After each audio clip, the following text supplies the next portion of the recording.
Assalamualaikum warahmatullahi wabarakatuh. Perkenalkan, nama saya Ahmad Muhammad Muzamil. Saya dari Sekolah Tinggi Ilmu Agama Islam Bustanul Ulum Yoso Lumajang. Saya akan mempresentasikan jurnal yang berjudul Manajemen Ilmiah yang diampu oleh dosen kita Dr. Imam Syafi'i MPDI. Oke, langsung saja. Pertama-tama marilah kita lihat pengertian ilmu manajemen adalah bidang keilmuan yang mempelajari cara mengelola sumber daya untuk mencapai tujuan tertentu.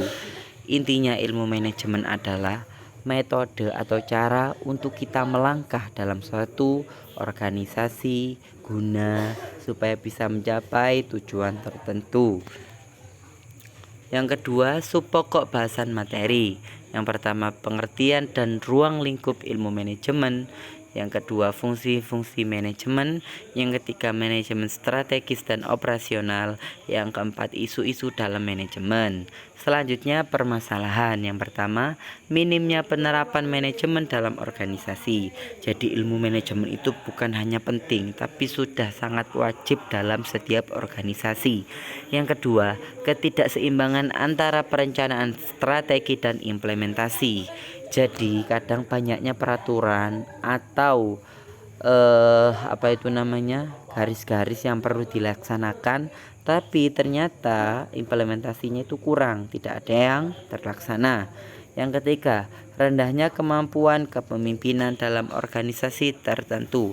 Jadi kepemimpinan itu juga harus sangat paham tentang ilmu manajemen, pemirsa. Selanjutnya, analisis penyebab masalah. 1. Kurangnya pelatihan manajerial bagi staf dan pemimpin. Jadi permasalahan ini juga sangat umum ya. Pelatihan manajerial bagi staf dan pemimpin ini sangat-sangat perlu. Yang kedua, tidak adanya evaluasi berkala terhadap kinerja organisasi. Evaluasi itu sangat penting guys, jadi harus selalu dilakukan, baik itu misal 1 bulan sekali, 2 bulan sekali, atau bahkan setahun sekali, itu harus dilakukan evaluasi. Yang ketiga, komunikasi internal yang buruk antar divisi. Jadi komunikasi itu harus sangat-sangat efektif, harus sangat-sangat baik antar divisi supaya meningkatkan organisasi kita.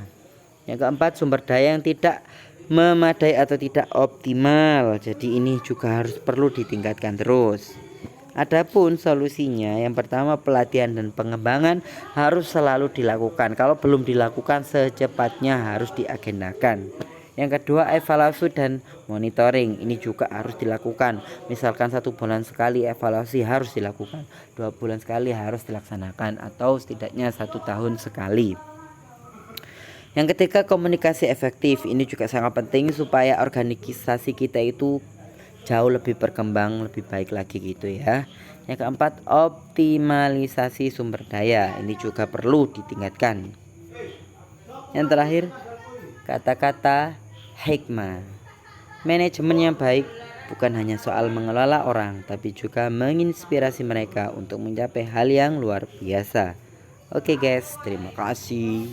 Semoga bermanfaat. Wassalamualaikum warahmatullahi wabarakatuh.